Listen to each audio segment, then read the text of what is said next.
Hi everyone, welcome back to Diksha's education hub. तो आज के इस लेक्चर में हम स्टार्ट कर रहे हैं फिज़िक्स वाला पोर्शन और फर्स्ट चैप्टर रहेगा अबाउट द मोशन। मोशन यानी कि गति, ठीक है, कि मोशन क्या होता है। और इसके अलावा जो चैप्टर्स आपके इम्पॉर्टेंट वाले हैं वो एक आ जाता है इलेक्ट्रिसिटी, दूसरा रहेगा आपका लाइट वाला chapter, then there is sound chapter.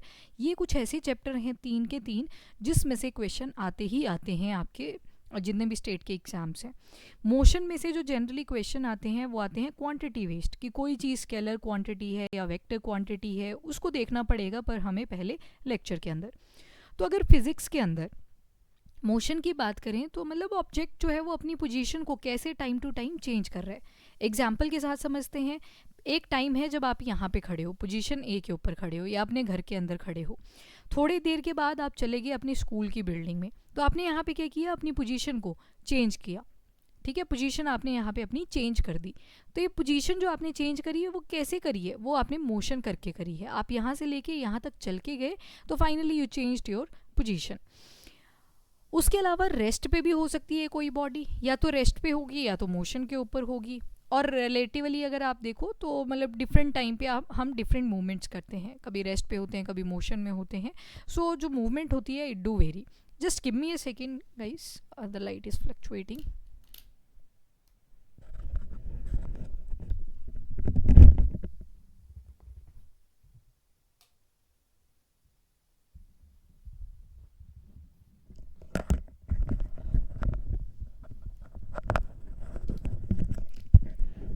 अब हम मोशन को अंडरस्टैंड करेंगे तीन स्ट्रक्चर्स के अंदर। जैसे एक आ जाएगा हमारा वन डायमेंशनल, दूसरा आ जाएगा टू डायमेंशनल, देन आ जाएगा थ्री डायमेंशनल।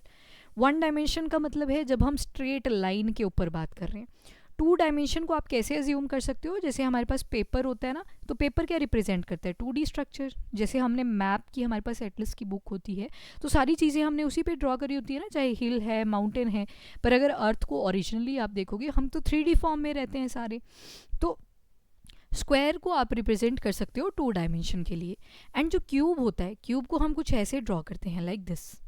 तो ये क्या रिप्रेजेंट कर रहा है, पिछली साइड्स भी दिखाई दे रही हैं इसकी इसी इमेज के अंदर और फ्रंट साइड भी दिखाई दे रही है, तो इसको हम बोल देते हैं थ्री डायमेंशनल। तो जो क्यूब होता है आपका ये 3D स्ट्रक्चर में आ जाता है। वन डायमेंशन जो होती है वो सबसे ज़्यादा सिंपलेस्ट फॉर्म होती है, क्योंकि यहाँ पे हम सिर्फ स्ट्रेट लाइन की बात करते हैं। मतलब लेफ्ट या राइट होगी चीज़ें, या तो फ्रंट एंड बैक होगी चीज़ें, बस इतनी सी वन डायमेंशन के अंदर। तो one dimension, two dimension and three dimension. One dimension का एग्जांपल अगर देखोगे कि अगर कोई भी चीज़ स्ट्रेट रोड के ऊपर मूव कर रही है या कोई भी चीज़ ऊपर से नीचे की तरफ गिर रही है due to the influence of gravity, तो ये क्या रिप्रेजेंट कर रहा है, ये सारा वन डायमेंशन को रिप्रेजेंट करेगा। टू डायमेंशन की अगर बात करें तो जो भी बॉडी प्लेन पे मूव कर रही है, फॉर एग्जाम्पल अगर कोई गाड़ी है वो सर्कुलर टर्न पे ऐसे मूव कर रही है, तो that comes under the 2D structure. Even आपकी बिलियर्ड बॉल वो खेलते हो ना आप, ऐसे गेम्स बीच में बॉल्स पड़ी होती हैं, तो वो भी 2D का ही एग्जाम्पल है। 3D की अगर बात करेंगे तो कोई चीज़ हवा में उड़ रही है, फॉर एग्जाम्पल फ्लाइंग काइट, आप पतंग उड़ा रहे हो, या फिर फ्लाइंग इंसेक्ट, वो आपका क्या आ जाएगा, वो 3D मोशन आ जाता है। तो one dimension, two dimension, three dimension, ये हमने इनके एग्जाम्पल के साथ समझ लिए। अब आती है किसी भी चीज़ की यूनिट। जैसे अगर आपको कोई भी वेजिटेबल परचेज़ करने हैं तो आप क्या बोलते हो कि मुझे 1 किलो ये दे दो पर्टिकुलर चीज़। वैसे बनाना, केले अगर परचेज़ करते हो तो दर्जन बोल देते हो उसके लिए, या डज़न बोल देते हो। तो कोई ना कोई यूनिट है हर चीज़ को मेजर करने की। तो हमारे पास एक इंटरनेशनल सिस्टम बना दिया गया यूनिट्स का, कि कुछ इंपॉर्टेंट यूनिट्स रहेंगी और वो टोटल कितनी है, वो 7 हैं। और फिर जो बाकी की यूनिट्स हैं वो उन्हीं से डिराइव की गई हैं। तो ये जो 7 हैं इनको तो हम बोलते हैं इंटरनेशनल सिस्टम ऑफ यूनिट्स। सबसे जो इम्पॉर्टेंट है, जो स्पेसिफिक है, वो हर कंट्री में सेम मिलेंगी आपको। पर जो बाकी की यूनिट्स हैं वो डिराइव्ड हैं, मतलब इन 7 यूनिट से ही जितनी भी यूनिट्स आप पढ़ोगे उनको डिराइव किया गया है, तो उनको हम बोल देते हैं डिराइव्ड यूनिट्स। डिराइव यूनिट आपने सारी याद नहीं करनी होती, पर ये जो 7 यूनिट्स हैं इनका आपको पता होना ही चाहिए। 7 यूनिट में सबसे पहले तो लेंथ की बात करेंगे। अगर एसआई सिस्टम देखें, यानी कि इंटरनेशनल सिस्टम ऑफ यूनिट्स अगर आप देखोगे तो लेंथ की यूनिट हम मीटर्स यूज़ करते हैं। सिंबल एम रहता है और नेम क्या है, मीटर।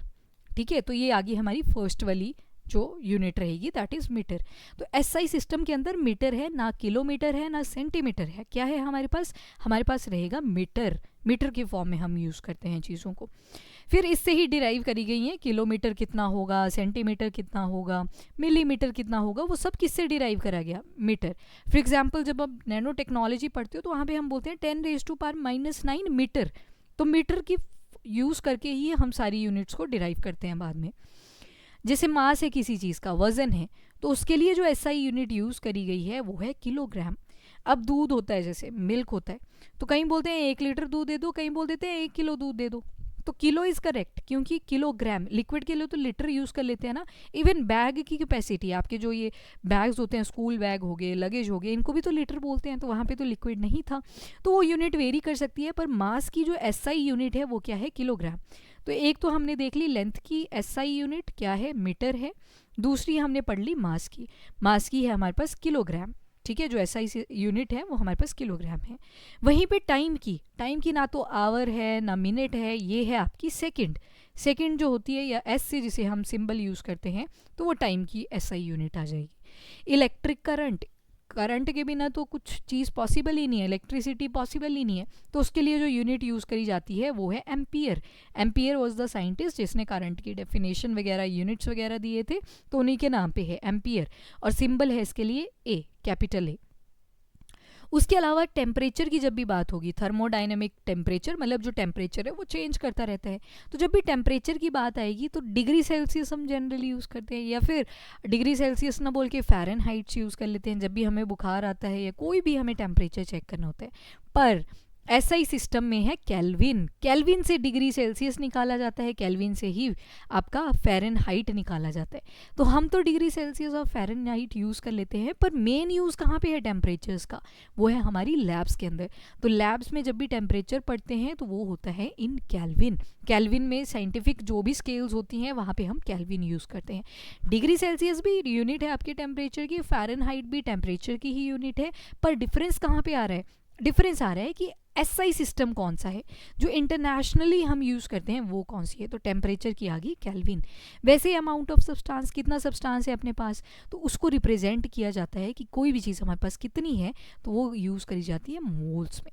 अब जब भी हम तो जनरली बोल देंगे कि हाँ 2 क्वांटिटी है हमारे पास, 3 क्वांटिटी है, बट जब हमें पढ़ना होता है मॉलिक्यूलर लेवल पे, फॉर एग्जांपल C6H12O6 है, या इससे भी इजी एग्जांपल, जैसे हाइड्रोजन की याद करो, रिएक्ट करती थी ऑक्सीजन से और क्या बन जाता था, वाटर बन जाता था। वैलेंस करके हम आगे मोल्स लगा देते थे ना, तो ये बिल्कुल छोटे यूनिट पे यूज़ किया जाता है मोल। मोल से ही हम फिर फर्दर बाकी की यूनिट्स भी निकाल के रख सकते हैं। तो हमारे पास जो अमाउंट ऑफ सब्सटेंस को मेजर करने की इंटरनेशनल यूनिट है, इंटरनेशनल सिस्टम ऑफ यूनिट के अंडर है, वो क्या रहेगा, दैट इज़ मोल। और मोल वैसे तो MOL ही होता है, पर इसका जो सिंबल है वो MOL यूज़ किया जाता है। वैसे ही एक यूनिट आएगी आपके पास ल्यूमिनस इंटेंसिटी। ल्यूमिनस ये शब्द रिप्रेजेंट करता है लाइट को, ल्यूमिनस मतलब लाइट, एंड इंटेंसिटी मतलब कितनी तीव्रता है उस लाइट की। तो जो किसी भी लाइट की तीव्रता है, रोशनी की जो तीव्रता है, उसको हम बोलते हैं कैंडेला से मेजर करते हैं, या फिर सिंबल यूज़ किया जाता है CD, कैंडेला। तो ये है हमारे पास 7 इंटरनेशनल सिस्टम ऑफ यूनिट के अंडर। कौन कौन सी देखी, सबसे पहले हमने लेंथ देखी, तो आपको पूरा ध्यान रखना पड़ेगा ये कि लेंथ में मीटर है, किलोमीटर नहीं है, सेंटीमीटर नहीं है, मिलीमीटर नहीं है, क्या है हमारे पास SI यूनिट, मीटर है। दूसरे पे आपका आ जाएगा मास, मास के लिए हम यूज़ करते हैं किलोग्राम, ग्राम नहीं है, किलोग्राम है, किलोग्राम है मास के लिए। थर्ड पे हमने देखा टाइम के लिए, टाइम के लिए जो यूज़ करते हैं वो है हमारा सेकंड। फोर्थ पे हमने देखा टेम्परेचर के लिए, टेम्परेचर के लिए यूनिट आएगी केल्विन। उसके अलावा हमने देखा अमाउंट ऑफ सब्सटेंस को कैसे मेजर करेंगे, तो अमाउंट ऑफ सब्सटेंस के लिए जो हमने यूनिट देखी that is your mole, MOL, symbol is MOL, और अगर स्पेलिंग देखनी होगी तो MOLE। उसके अलावा अगर हमें लाइट की इंटेंसिटी चेक करनी है, तीव्रता चेक करनी है, ल्यूमिनस इंटेंसिटी चेक करनी है, तो उसके लिए यूनिट है कैंडेला। और लास्ट में हमने देखा था एक और, दैट इज़ इलेक्ट्रिक करंट को अगर हमें देखना है तो उसके लिए यूनिट आ जाएगी एम्पियर, A। तो ये 7 की 7 यूनिट तो आपको टिप्स पे याद होनी ही चाहिए अलॉन्ग विद दियर यूनिट्स। बिल्कुल जनरल क्वेश्चन आते हैं आपके फिजिक्स से, कोई न्यूमेरिकल खास नहीं आते, कभी कभी पेपर टफ बनाने के लिए डाल देते हैं, तो वो फॉर्मूलाज हम देख लेंगे, पर ये यूनिट्स आपको याद होनी चाहिए। अब डिराइव यूनिट को समझने के लिए मैं आपको एक एग्जांपल देती हूँ डिराइव यूनिट के लिए। जैसे स्पीड जब भी हमें निकालनी होती है, जनरल सा एग्जांपल है, तो हम क्या ले लेते हैं, डिस्टेंस, और उसको डिवाइड कर देते हैं टाइम से। तो स्पीड की यूनिट आप निकाल सकते हो अगर आपको डिस्टेंस और टाइम की पता है। जैसे डिस्टेंस को हम मीटर्स में लेंगे और टाइम को हम सेकंड में लेंगे, तो सेकंड जब ऊपर जाएगा तो हमारे पास आएगा मीटर सेकंड इनवर्स। जब भी कोई डिनोमिनेटर से चीज़ ऊपर की तरफ को लेके आते हैं ना, तो उसके साथ -1 लग जाता है, तो ये बन जाएगी स्पीड की यूनिट। तो जो स्पीड की यूनिट है वो हमने देखो SI यूनिट से ही निकाल ली, आ गई ना स्पीड की यूनिट। तो ये डिराइव यूनिट है, जो स्पीड की यूनिट है ये डिराइव्ड यूनिट है। कहाँ से डिराइव करी, कहाँ से हमने निकाली, तो जो इंटरनेशनल सिस्टम ऑफ यूनिट था उससे हमने डिराइव कर ली। तो जो डिराइव यूनिट है, एक और एग्जांपल ले लेते हैं इसी का। तो जैसे अब मुझे एक्सेलरेशन की अगर निकालनी है, तो एक्सेलरेशन जो होती है आपकी, ये होती है वेलोसिटी अपॉन टाइम। वेलोसिटी अभी आप सोच सकते हो कि स्पीड की तरह है, बस क्वांटिटी का डिफरेंस आएगा। वेलोसिटी की भी यूनिट भी वही होती है जो स्पीड की है, मीटर सेकंड इनवर्स, और टाइम की क्या आ जाएगी, नीचे सेकंड आ जाएगी। तो आपके पास यूनिट आ जाएगी मीटर सेकंड इनवर्स स्क्वायर, क्योंकि सेकंड भी ऊपर जाएगा तो क्या बन जाएगा पहले आपका मीटर सेकंड इनवर्स 1 तो माइनस माइनस प्लस होता है, साइन वही रहता है, और इनवर्स स्क्वायर, ये एक्सेलरेशन की आ जाएगी। तो यहाँ पे हम इन शॉर्ट क्या देख रहे हैं कि हम यूनिट को निकाल रहे हैं, कहाँ से निकाल रहे हैं, SI सिस्टम से निकाल रहे हैं। तो इसी वजह से मैंने आपको बोला कि 7 यूनिट्स तो आपको पता होनी ही चाहिए।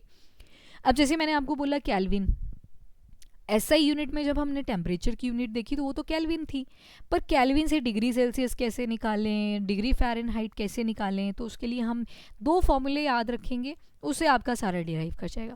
फॉर एग्जाम्पल आपको क्या करना है, केल्विन निकालना है अगर आपके पास डिग्री सेल्सियस की वैल्यू दे रखी है। एग्जाम्पल कंसीडर कर लेते हैं, आपको टेम्परेचर दिया था 20 डिग्री सेल्सियस, तो ये तो सेल्सियस में है, हमने बोला कि SI सिस्टम में तो केल्विन रहेगा। तो इसको अगर आपने केल्विन में कन्वर्ट करना है तो बस आपने कुछ नहीं करना होता है, स्टैंडर्ड वैल्यू से इसको ऐड कर देना होता है, 273।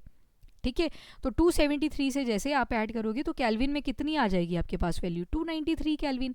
ये होता है वो SI यूनिट। ठीक है, वैसे ही अगर आपको डिग्री सेल्सियस से निकालना है, आपके पास केल्विन दे रखा था, मान लो आपके पास 293 केल्विन टेम्परेचर दिया हुआ था, और 293 केल्विन टेम्परेचर को आपने कन्वर्ट करना है डिग्री सेल्सियस के अंदर। कुछ नहीं करोगे, केल्विन को 293 केल्विन दे रखा है, अब डिग्री सेल्सियस अगर निकालना है तो 273 इस तरफ चला जाएगा और वो माइनस का हो जाएगा, और जब माइनस का होगा तो डिग्री सेल्सियस निकल आएगा, 293 माइनस 273 कितना आ गया दोबारा से, 20 degree Celsius. That's how you can convert kelvin into degree Celsius into kelvin. एक याद रख लो, दूसरा आपको ऑटोमेटिकली याद रह जाएगा। वैसे ही आपको अगर डिग्री सेल्सियस से फ़ारेनहाइट में चीज़ें कन्वर्ट करनी है, क्योंकि केल्विन से हम डिग्री सेल्सियस तो निकाल ही सकते हैं, तो अब डिग्री सेल्सियस से हम डिग्री फ़ारेनहाइट भी निकाल सकते हैं। तो उसके लिए फॉर्मूला क्या होता है डिग्री फ़ारेनहाइट निकालने का, 9 divided by 5 into degree Celsius, और इसको ऐड कर दो +32 से, डिग्री सेल्सियस की यहाँ पे वैल्यू पुट कर दो। बस फॉर्मूला याद रखना है आपको कि डिग्री फ़ारेनहाइट से अगर आपको क्या, डिग्री सेल्सियस से अगर आपको क्या निकालना है, डिग्री फ़ारेनहाइट, तो 9/5 इंटू डिग्री सेल्सियस, और पूरे को प्लस कर दोगे 3/2 से। वैसे ही अगर डिग्री फ़ारेनहाइट से डिग्री सेल्सियस निकालना है तो फॉर्मूला पूरा उल्टा हो जाएगा, बेसिक मैथमेटिक्स लगेगी। जब ये दूसरी वाली तरफ जाएगा, मतलब अब हमें डिग्री सेल्सियस निकालना है ना, तो खोल के लिख लो पहले तो पूरा, 9/5 इंटू डिग्री सेल्सियस, और प्लस में था 32। तो अब जब फ़ारेनहाइट की तरफ लेके जाएंगे सारा का सारा, क्योंकि अब हमें डिग्री सेल्सियस का फॉर्मूला निकालना है, तो डिग्री सेल्सियस क्या हो जाएगा, 5/9 बन जाएगा, 9/5 का उल्टा हो जाएगा सब, और अंदर डिग्री फ़ारेनहाइट है और माइनस का हो जाएगा 32, जब दूसरी डायरेक्शन में जाएगा तो -32 हो जाएगा।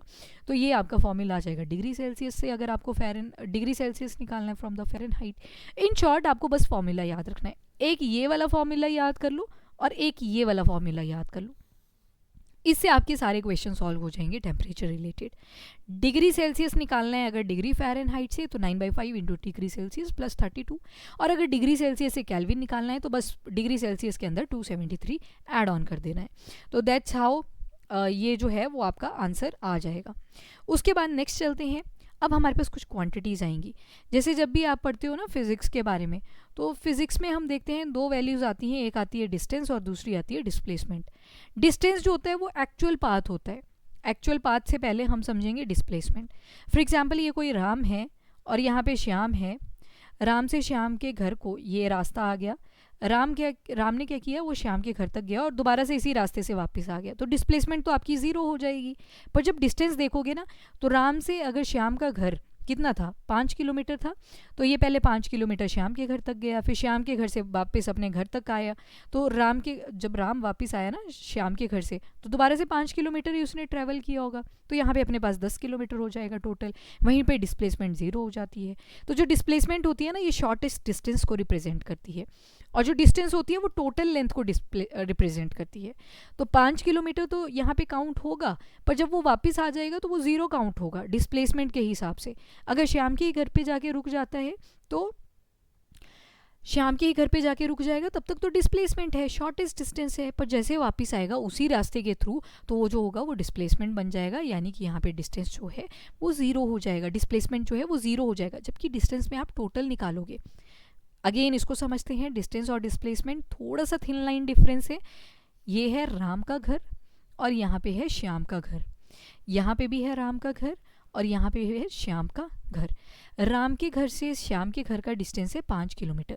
तो जब राम चल के जाएगा श्याम के घर तक, तो 5 किलोमीटर इसने कवर कर लिए, तो अब वापस भी तो आना है ना, अपने घर तो वापस आएगा, दोबारा से 5 किलोमीटर ट्रेवल कर लिए, कितना आ जाएगा डिस्टेंस, 10 किलोमीटर। पर डिस्प्लेसमेंट, जब राम अपने घर से श्याम के घर तक गया तब तक तो शॉर्टेस्ट डिस्टेंस है, उसने कुछ ना कुछ कवर किया, ये लिखा है शॉर्टेस्ट डिस्टेंस। पर जैसे ही श्याम के घर से दोबारा से अपने घर वापस आया तो 5 किलोमीटर इस तरफ गया था ना, अब डायरेक्शन ऑपोजिट होगी, तो 5 - 5 इज इक्वल टू 0। तो यहाँ पे डिस्टेंस की फॉर्म में 10 किलोमीटर था, पर डिस्प्लेसमेंट की फॉर्म में 0 किलोमीटर आ जाएगा।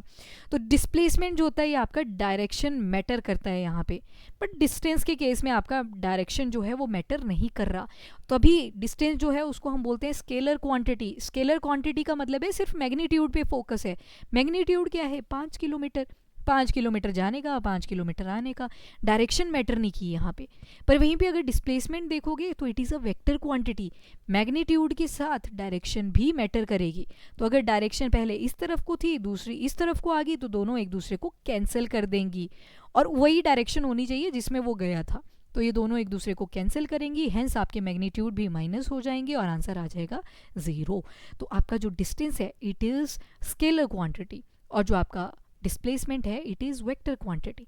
स्केलर में क्या देखा जाता है, सिर्फ मैग्नीट्यूड देखा जाता है, डायरेक्शन का कोई रोल नहीं होता। और डिस्प्लेसमेंट में हमने देखा ये वेक्टर क्वांटिटी है, यानी कि मैग्नीट्यूड भी इंपॉर्टेंट रोल प्ले करता है, डायरेक्शन भी इंपॉर्टेंट रोल प्ले करती है, पर जब डायरेक्शन एक दूसरे को कॉन्ट्राडिक्ट करती हैं वो कैंसिल कर जाती हैं। तो वेक्टर में आपका मैग्नीट्यूड भी आता है और डिस्टेंस डायरेक्शन भी आती है। उसके अलावा डिस्टेंस जो होता है ये नेगेटिव भी हो सकता है, पॉजिटिव भी हो सकता है, 0 भी हो सकता है। नेगेटिव नहीं हो सकता, सॉरी, क्योंकि टोटल तो हमेशा ही किया जाएगा। और 0 कब होगा, जब कोई बॉडी रेस्ट पे है, तो वो कोई डिस्टेंस ट्रेवल ही नहीं कर रही, तो it can never be negative. पर yes, it can be positive, it can be 0। Positive कब होगी, जब बॉडी मूवमेंट में होगी। 0 कब होगी, जब अपनी जगह पे खड़ी है, स्टैटिक है, तो उस केस में 0 आ जाएगी। पर डिस्प्लेसमेंट अगर देखोगे तो ये पॉजिटिव भी हो सकती है, नेगेटिव भी हो सकती है, 0 भी हो सकती है। इसको थोड़ा सा अंडरस्टैंड करते हैं कैसे होगा। मैंने बोला जो डिस्टेंस है ये कभी भी नेगेटिव नहीं होगी, क्योंकि इसमें तो हमेशा डिस्टेंस आपका ऐड ही होता जाएगा। आप 5 किलोमीटर चल रहे हो, 5 के बाद 1 किलोमीटर आए, तो 5 + 1 6 हो जाएगा, क्योंकि डायरेक्शन तो मैटर ही नहीं कर रही इस केस में। 0 कब होगी, आप अपने बेड पे बैठे हो, चुपचाप पढ़ाई कर रहे हो, तो एट दैट टाइम आपका डिस्टेंस क्या है, 0 किलोमीटर है, ठीक है, उस टाइम पे 0 है। पर डिस्प्लेसमेंट कैसे पॉजिटिव हो सकता है, कैसे नेगेटिव हो सकता है, कैसे 0 हो सकता है, उसको अंडरस्टैंड करते हैं। जैसे आप दोबारा से वही एग्जांपल लेते हैं, राम का घर है यहाँ पे श्याम का घर है, पर राम के घर की साइड में ना थोड़ा सा सीता का भी घर है, ठीक है, 1 किलोमीटर की दूरी पे लगभग। तो राम के घर से श्याम का हमने लिया था 5 किलोमीटर।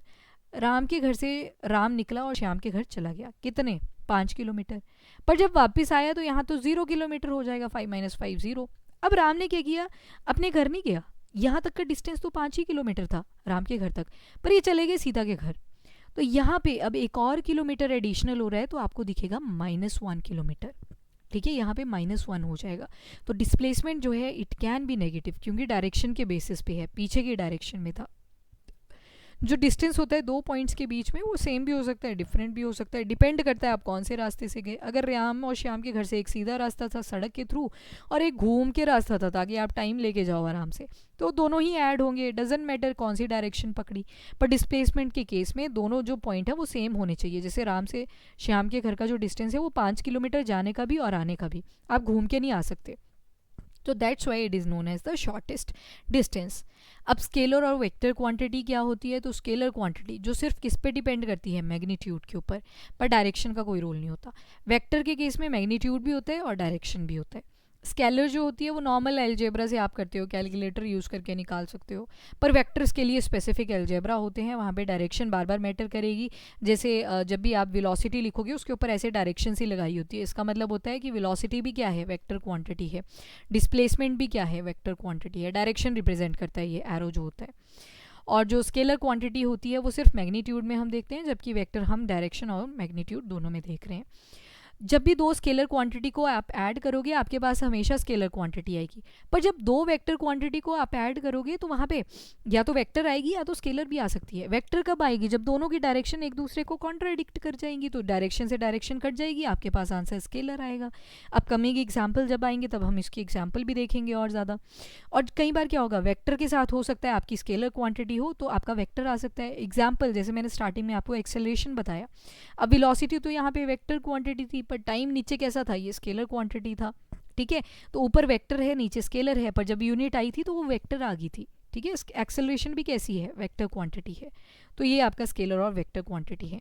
स्केलर के अंडर एग्जाम्पल आ जाएंगे मास, लेंथ, टाइम। मास यानी कि किलोग्राम की बात हो रही है, पर जो वेट होता है ना, वेट, मास और वेट फिजिक्स की लैंग्वेज में डिफरेंट होते हैं। हम मास और वेट को एक दूसरे के साथ इंटरचेंजेबली यूज़ तो कर लेते हैं, पर वेट होता है mg और g होता है gravity. Gravity is always in downward direction.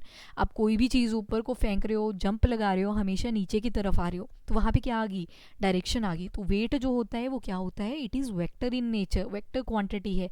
जबकि जो मास है वहाँ पे सिर्फ किलोग्राम की बात कर रहे हैं, 2 किलो होगा, 3 किलो होगा, 4 किलो होगा, डायरेक्शन की बात नहीं कर रहे, तो it is scalar in nature. And length, time, ये भी स्केलर हैं। और बाकी आपका वेलोसिटी, एक्सेलरेशन, ये वेक्टर क्वांटिटी है। डिस्प्लेसमेंट आपका वेक्टर क्वांटिटी है। वेट आपका वेक्टर क्वांटिटी है। ठीक है, ये सब हमने देख लिए कि वेक्टर क्वांटिटी के अंडर आएंगे। ये देख लो दोबारा से, स्केलर में मास है, लेंथ है, डिस्टेंस है, स्पीड, पावर, एनर्जी। अब देखो स्पीड, स्पीड आपकी स्केलर है, वहीं पे आपकी जो वेलोसिटी है it is vector in nature. V for vector, V for velocity, easy to remember. पर स्पीड कैसे है स्केलर क्वांटिटी, तो स्पीड जो होती है वो हम निकालते हैं डिस्टेंस अपॉन टाइम। ठीक है, यहाँ पे डिस्टेंस अपॉन टाइम होता है, जबकि वेलोसिटी क्या होती है, वेलोसिटी होती है आपकी डिस्प्लेसमेंट अपॉन टाइम। तो डिस्प्लेसमेंट तो वेक्टर क्वांटिटी है, टाइम यहाँ पे स्केलर क्वांटिटी है। तो ये देखो, डिस्प्लेसमेंट अगर आपकी वेक्टर क्वांटिटी है तो metre second inverse square inverse, तो ये क्या आएगी आपकी वेलोसिटी की यूनिट है, बट यहाँ पे डायरेक्शन होगी, तो इस वजह से वेक्टर क्वांटिटी है। वहीं पे स्पीड जब आप निकालोगे तो डिस्टेंस तो हमारा स्केलर है, तो metre upon second, metre second inverse, ये कैसी है, it is scalar in nature. Although unit same है, पर फर्क किसका आ गया, डायरेक्शन का आ गया। Direction will play very important role. Vector के अंडर आप देखोगे तो डिस्प्लेसमेंट आएगा, वेलोसिटी के अंडर देखोगे तो दोबारा से वेक्टर क्वांटिटी आएगी। उसके अलावा आप एक्सेलरेशन देखोगे, फोर्स आएगा, वेट आएगा, फ्रिक्शन आएगा, मोमेंटम आएगा, ये सब कैसी क्वांटिटीज़ हैं, all of them are vector quantities. Velocity और स्पीड देखेंगे, पर देखेंगे इन द नेक्स्ट लेक्चर। अभी के लिए इतना ही। If you like the video, do like and share as well as subscribe the channel. Till then, bye bye, take care, thank you and have a nice day, keep studying, keep watching.